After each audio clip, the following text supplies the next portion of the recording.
Welcome all junior employees, assistant to the detectives, and assistant detectives to the overviews of the Anti-Strangling Task Force.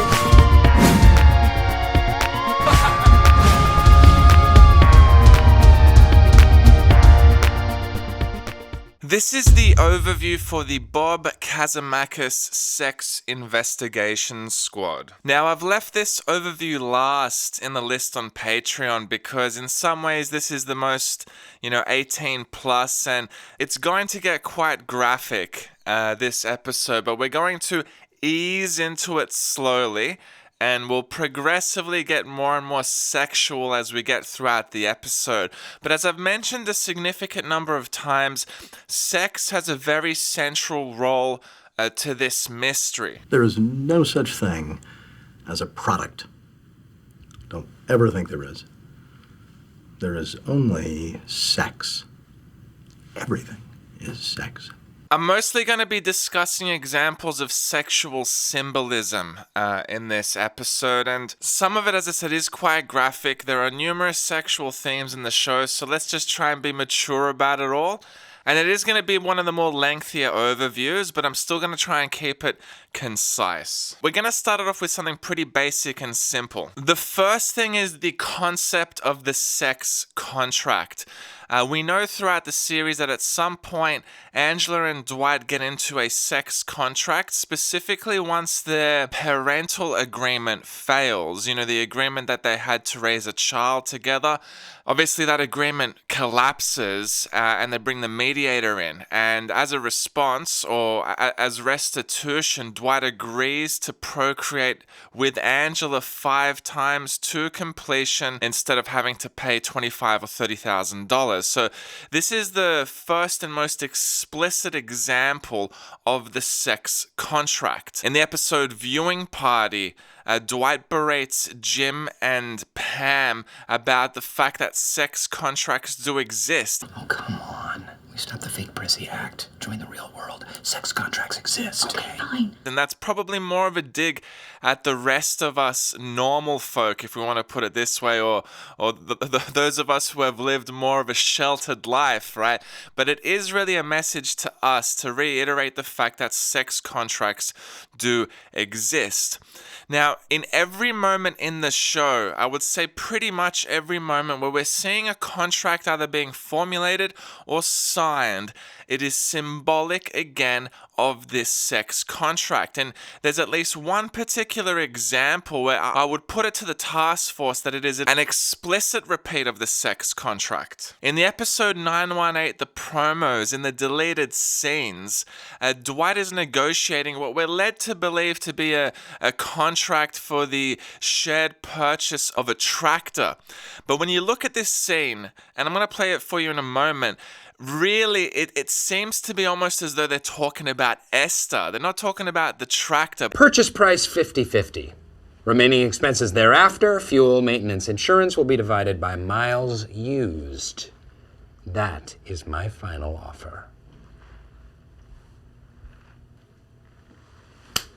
Again, this repetition of a sex contract certainly forming, a strong motif. So you can see there, things like paying for insurance and paying for, mileage used. I mean, a lot of these terms, you could certainly apply a sexual meaning to them. So the first thing I want to bring to your attention is the concept of the sex contract, which is a repeated motif throughout the show and forms one of the building blocks of this, huge game of Mad Libs that we're playing. The second concept, raise the bar a little bit again, is this concept of wearing women's clothes, meaning you're gay. So anyone who wears women's clothes, any guy that wears women's clothes, ultimately, that's the symbol that they are gay. And we have a little joke in the Fire episode where Roy jokes around with the office crew laughing that they're all gay. You're all gay. And this is actually a little bit of a clue to us that in some ways, everybody, men and women, everybody in the office is gay. And it's going to be a little bit difficult for me to sort of explain that right now in detail, but I want to bring to your attention one particular scene, and that's in A Gay Witch Hunt. When Dwight is in Michael's office, Michael tells Dwight, "Did you know Oscar was gay?" And then Dwight goes, "No, he's not. I've never seen him wear women's clothes." What about Oscar? Absolutely not. Well, he is. Well, he's not dressed in women's clothes, so...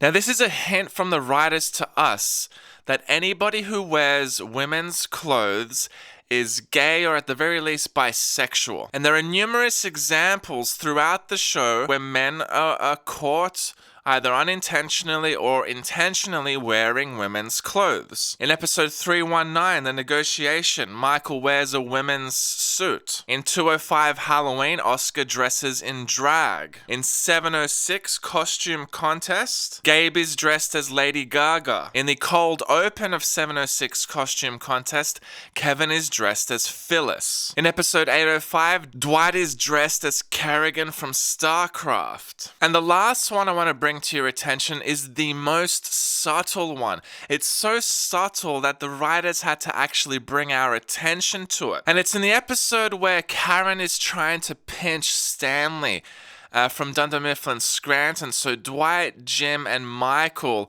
head over to Utica and they try to steal the industrial copier, put on their mustaches, and there's a talking head moment with Karen where she tells us how she cried for weeks over that guy, and it's satisfying to see him dressed in a women's or ladies' warehouse uniform. I cried for weeks over that guy, so yeah. Seeing him climb out of a PT Cruiser in a ladies' warehouse uniform felt pretty good. Now, if you look closely, he's wearing Padge's warehouse uniform. Now, the reason it's spelled out for us there is because I think the writers probably thought that it was too subtle or that no one would pick it up, so they had to basically spell it out, "You're wearing women's clothes."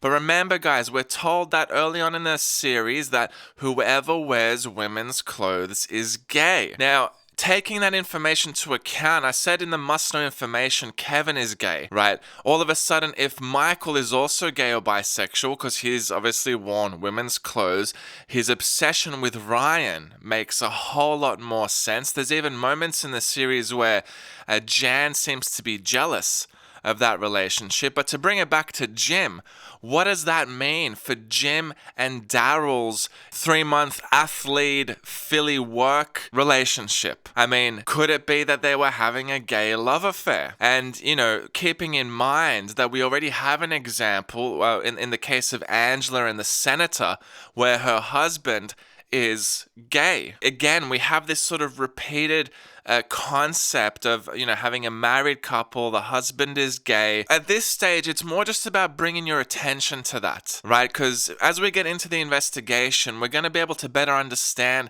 how these particular building blocks fit into the story of Dwight's life.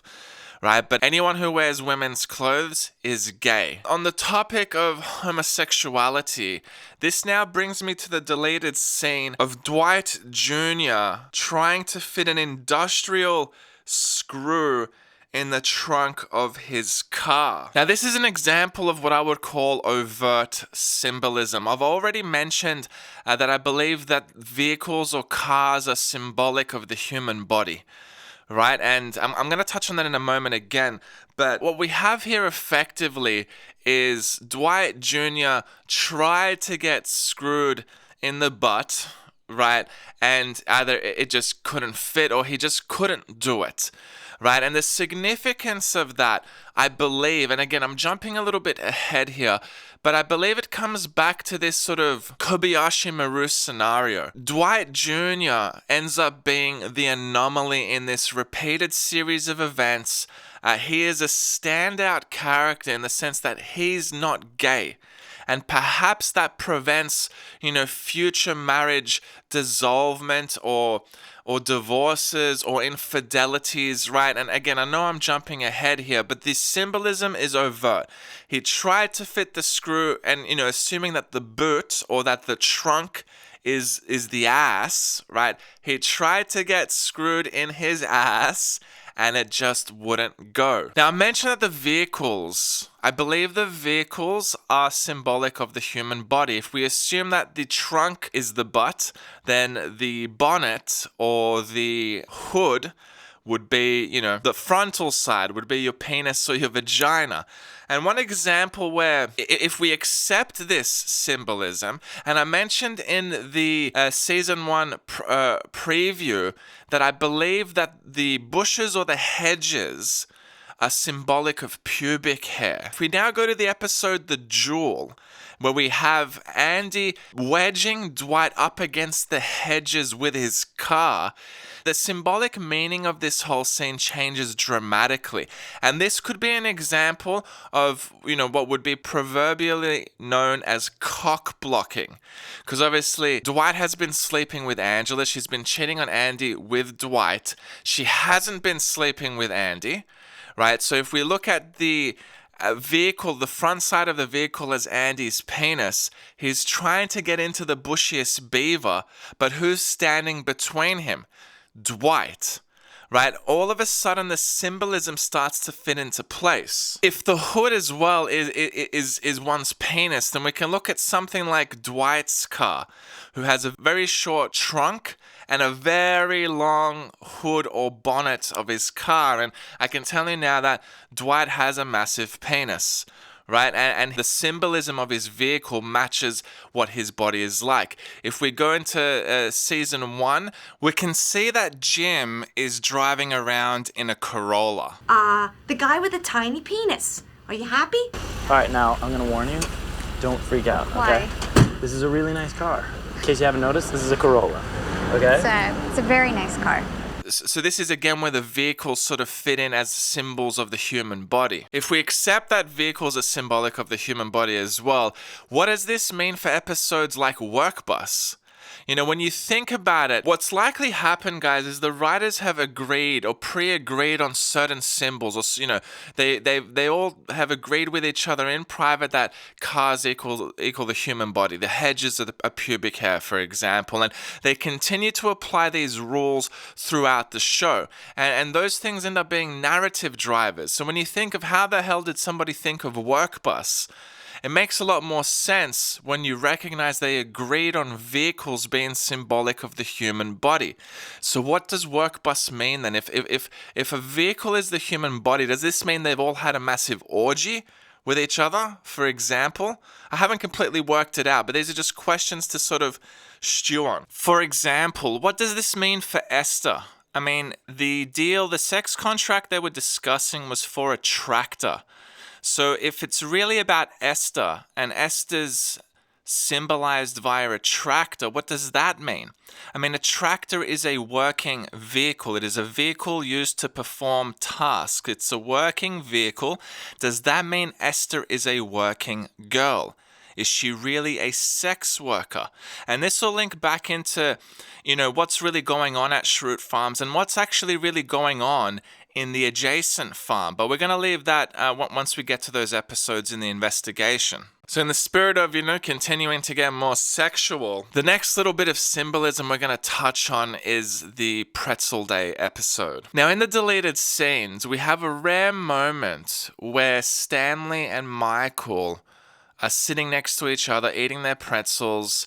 Stanley even makes a little "that's what she said" joke, and it's really probably the only time in my mind where we can see Stanley and Michael truly get along or truly connect over something.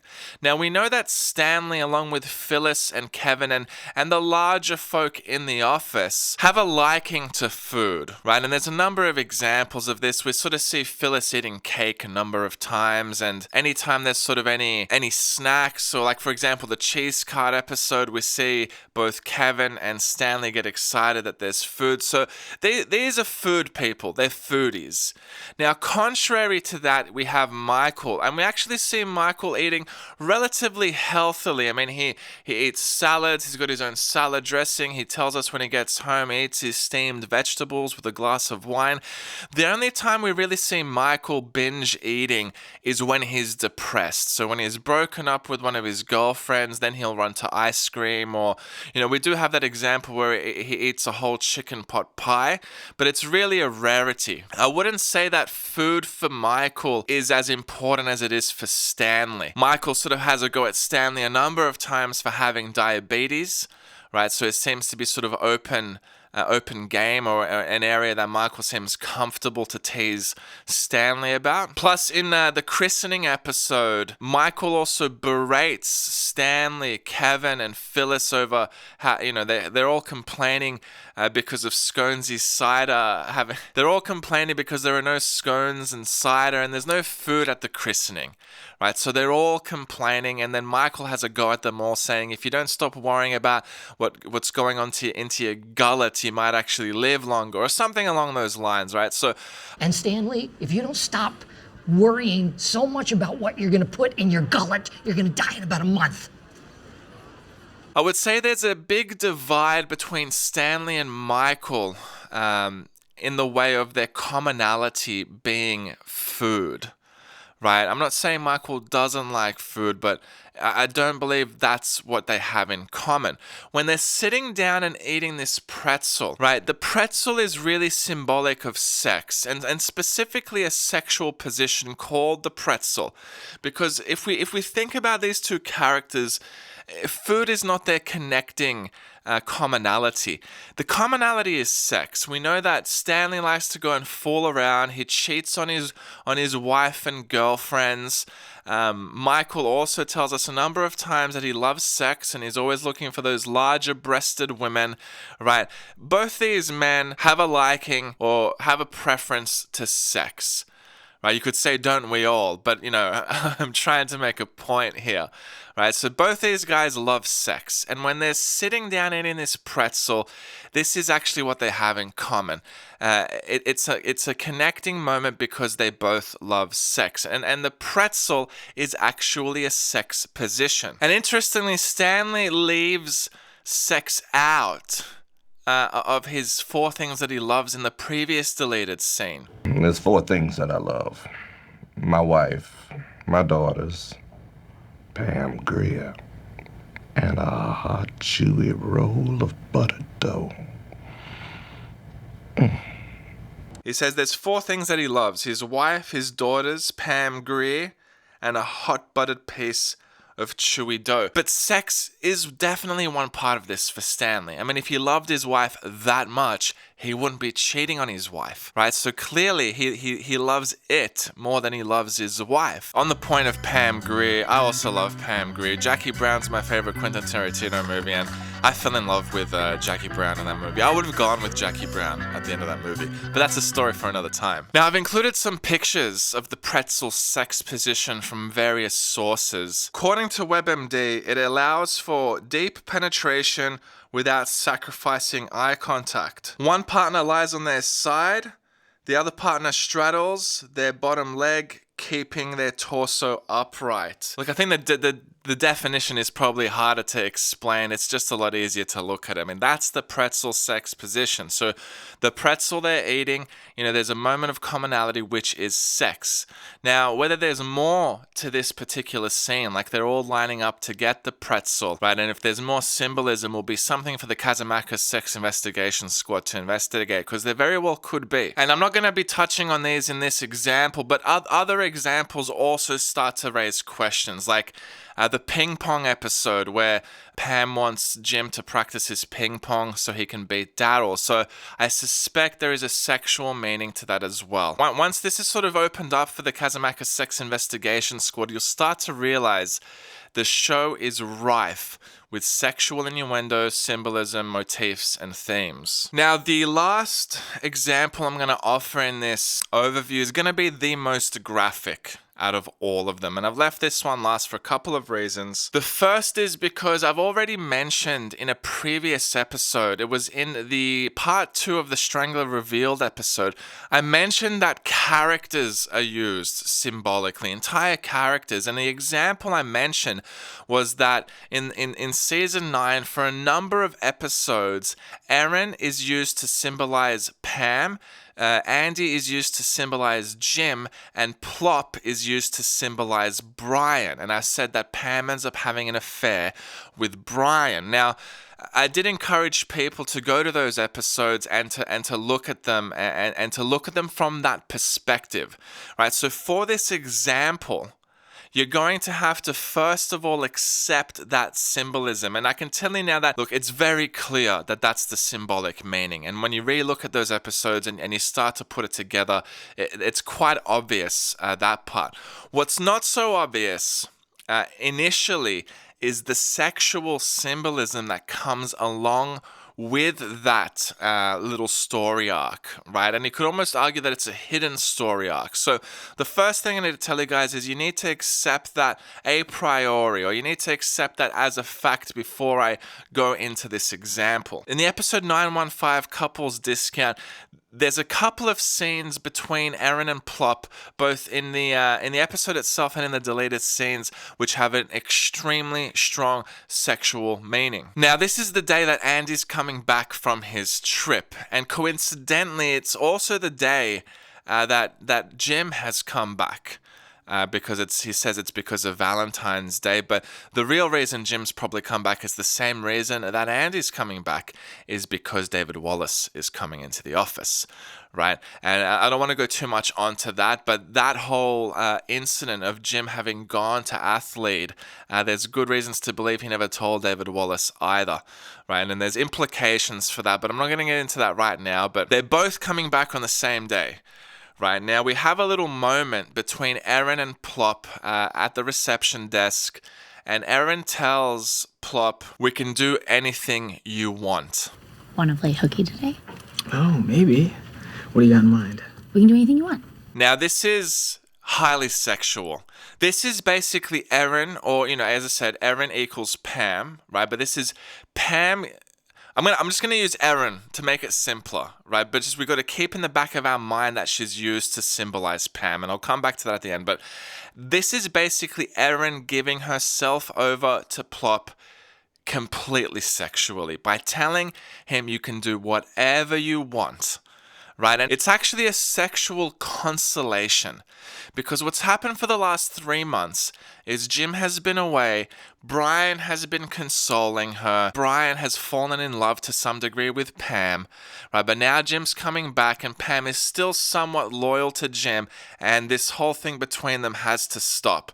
So she provides Brian with a sexual consolation that today you can have my entire body and you can do whatever you want. Now, this could also be symbolic of the first time that Pam actually cheats on Jim, right? Prior to that moment, it could have just been emotional cheating.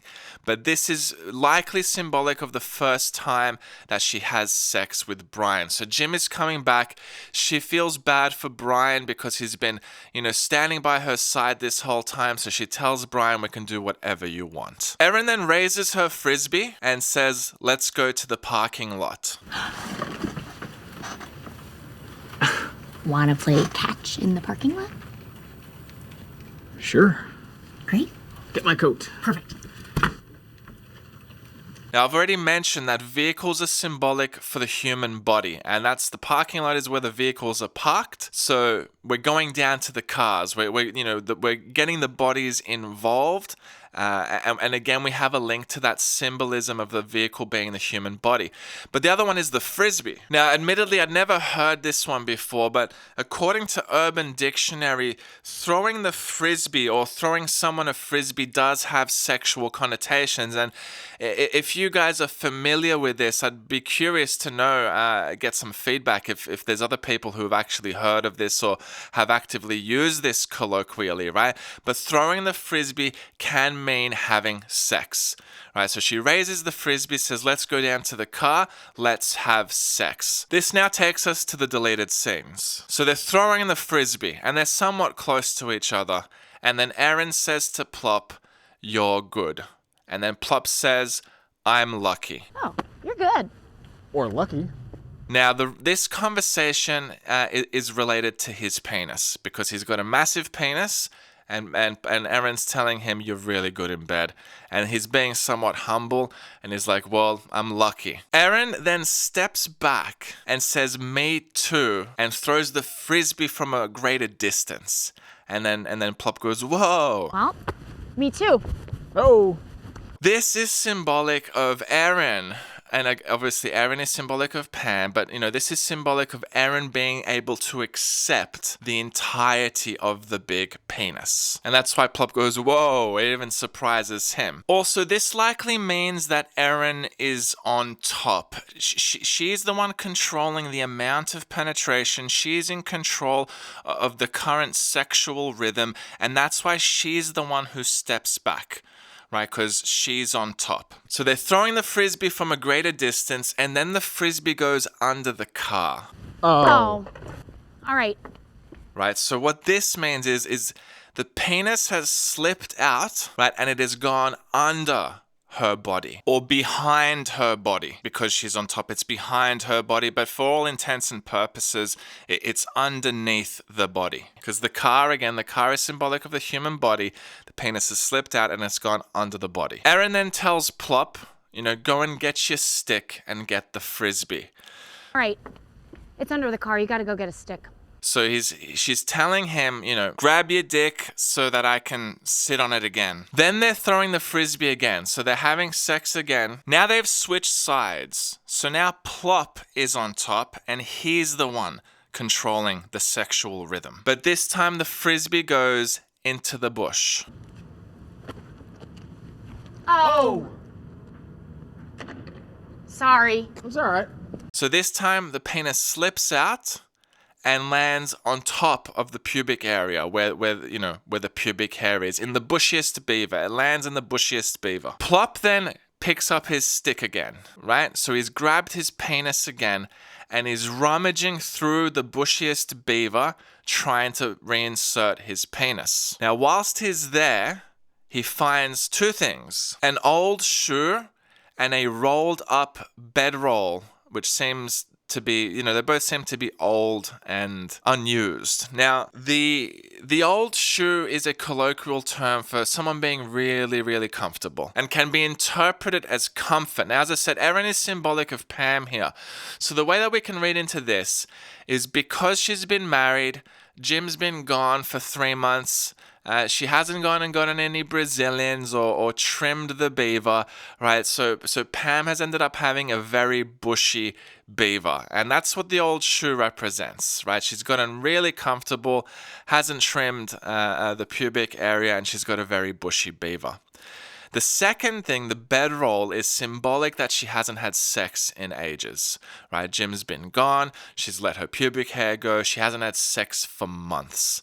And the thing is, if a woman, and again, guys, I'm obviously a guy, and I've just done my Googling here, and I'm not trying to offend anyone with any of this stuff. We're just reading into the symbolism as it is, right? But especially if Plop has a big dick, and then Pam hasn't had sex in a while, it's probably harder for him to insert his penis. So what Brian is saying, as he's trying to put it back in, what he's saying by being around her pubic area is, there's heaps of pubic hair, so you haven't been trimming, and it's hard to have sex with you because you haven't had sex in ages.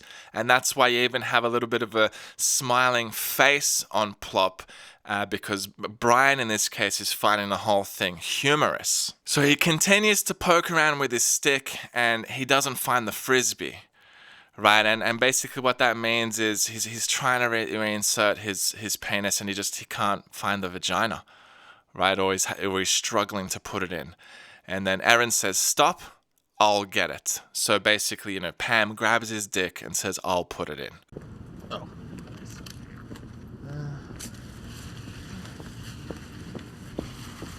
Oh. Some homeless guy stashed his stuff back here. Oh, ew. Oh, Pete. Drop it. Yeah? Drop it. That's dirty, Pete. Come on. Ooh. Pete, drop it. Drop it, Pete. No, that's dirty. You're not bringing that in the office. Did you even get the frisbee? No, stay.